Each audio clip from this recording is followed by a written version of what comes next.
घर में पूजा करते समय किन किन बातों का ध्यान रखें, पूजा करने की विधि कैसी हो, इस प्रकार के विषय में अधिकांश लोगों को जानकारी नहीं होती। इसलिए घर में पूजा स्थान पर होने वाले दोष आपको इससे मिलने वाले फल से वंचित रख सकते हैं। घर में की जाने वाली पूजा का संपूर्ण फल पाने के लिए आप पूजा स्थान से जुड़ी जानकारियों को अच्छे से समझकर उनका उपयोग करें। घर में पूजा स्थान कहाँ होना चाहिए? शास्त्रों के अनुसार घर में पूजा करने का स्थान ईशान कोण में होना चाहिए। उत्तर दिशा और पूर्व दिशा के बीच का भाग ईशान कोण होता है। ईशान कोण को शुभ कार्यों के लिए सबसे उत्तम दिशा माना गया है। इस दिशा में पूजा के मंदिर को स्थापित करें। यदि किसी कारणवश ऐसा न भी कर पाएं तो भूलकर भी घर के ईशान कोण में गंदगी जमा न होने दें। वो घर के इस हिस्से को सदा पवित्र रखें। ईशान कोण के अतिरिक्त पूर्व दिशा भी पूजा स्थान के लिए श्रेष्ठ मानी जाती है। इसलिए आप घर में ईशान कोण व पूर्व दिशा दोनों में से जहां भी सुविधाजनक रूप से पूजा स्थल की स्थापना कर सकें। पूजा स्थल में क्या रखें और क्या नहीं।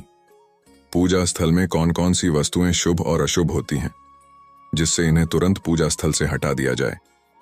वैसे तो पूजा के स्थान की सजावट व्यक्ति की श्रद्धा और कला पर निर्भर करती है, इसमें कोई बाध्यता नहीं है।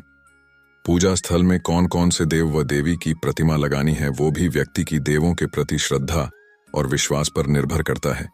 किंतु पूजा स्थल में कुछ चीजों का होना बहुत जरूरी है। इनके होने से आप दैनिक पूजा पाठ का संपूर्ण फल प्राप्त करते हैं। तो आइए जानते हैं ऐसी कौन कौन सी चीजें हैं जो पूजा स्थल में होनी चाहिए। पूजा स्थल में गणेश जी की स्थापना अवश्य करें।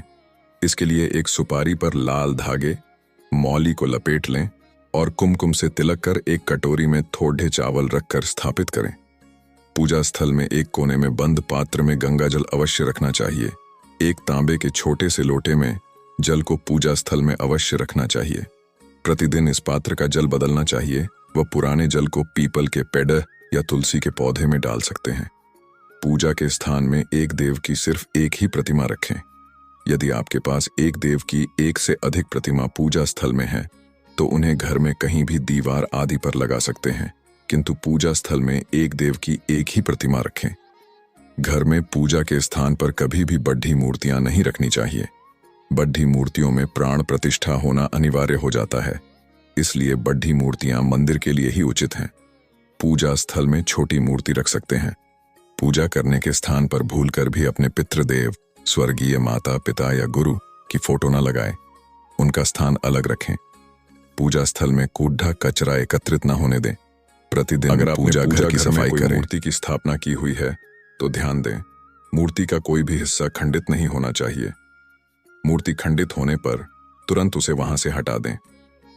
खंडित मूर्ति को बहते जल में विसर्जित कर सकते हैं। पूजा स्थल में चमड्डे की कोई वस्तु जैसे पर्स, बेल्ट या चमड़े का बैग आदि कभी न रखें।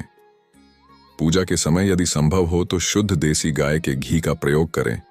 वह भोग लगाने के लिए अग्नि में गाय के गोबर के कंडों, उपलों का ही प्रयोग करना उत्तम माना गया है। पूजा पाठ के समय दीपक कभी भी बुझना नहीं चाहिए। शास्त्रों में यह एक बड्ढा अपशगुन माना गया है। पूजा पाठ के समय गुग्गल युक्त धूप बत्ती का प्रयोग करें। गुग्गल घर के वातावरण को शुद्ध और घर से नकारात्मक ऊर्जा या बुरे दोष को दूर करती है।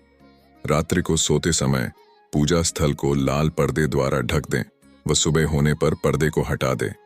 इस तरह से करें पूजा हिंदू धर्म में शास्त्रवत। पूजा का विधान बहुत ही बड्ढा है, जिसके लिए पर्याप्त समय निकालना सभी के लिए कठिन होता है, किंतु फिर भी जीवन में सकारात्मकता के लिए पूजा पाठ तो आवश्यक है। तो चलिए आपको बताते हैं पूजा पाठ के तरीके के बारे में। 1. पूजा पाठ के लिए एक निश्चित समय का चुनाव कर प्रतिदिन उसी समय पर पूजा पाठ करने का प्रयास करें। 2. आसन बिछाकर शांत मन के साथ बैठ जाएं। घी का दीपक व धूप प्रज्वलित करें। 3. पूजा के समय सर्वप्रथम गणेश जी के स्तुति मंत्र द्वारा गणेश जी का आह्वान करें। 4. गणेश जी के आह्वान के बाद अपने इष्ट देव के स्तुति मंत्र द्वारा उनका ध्यान करें। तत्पश्चात अपने इष्ट देव के मंत्र जप और पाठ आदि करें। अंत में अपने इष्ट देव या देवी की आरती करें। 5. अब 1 मिनट के लिए परमपिता परमेश्वर का ध्यान करें और जमीन पर अपना मस्तक स्पर्श करते हुए भगवान को प्रणाम करें और खाड़ी डीढ़े हो जाएं। 6. अब अपने घर में स्वर्गीय बुजुर्गों की फोटो के पास जाकर उन्हें प्रणाम करें व अपने माता पिता के चरण स्पर्श करें। अशुभ वस्तुओं को आज ही अपने पूजा स्थल से हटा दें। इस प्रकार घर में पूजा स्थल की स्थापना कर पूजा पाठ करने से आप पूजा पाठ का संपूर्ण फल प्राप्त कर सकते हैं। देव कृपा आपके घर पर सदैव बनी रहती है। नियमानुसार घर में पूजा पाठ करने से घर से नकारात्मक शक्तियां दूर होती हैं। घर में सुख शांति का वातावरण